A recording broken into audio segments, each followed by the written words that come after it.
অপরাধীর গতিবিধি অণুজীবের মাধ্যমে জানা যাবে বলে দাবি করেছেন যুক্তরাষ্ট্রের শিকাগো বিশ্ববিদ্যালয়ের একদল গবেষক।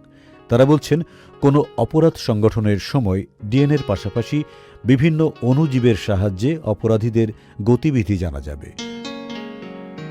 মাইক্রোবায়োম সাময়িকীতে বিজ্ঞানীদের এই গবেষণা প্রতিবেদনটি প্রকাশিত হয়েছে। প্রতিবেদনে বলা হয়, মানুষের জুতা এবং ফোনে এক ধরনের ব্যাকটেরিয়া বসবাস করে। সেগুলো ব্যবহার করে কোনো ব্যক্তির অতীত গতিবিধি নির্ণয় করা যেতে পারে।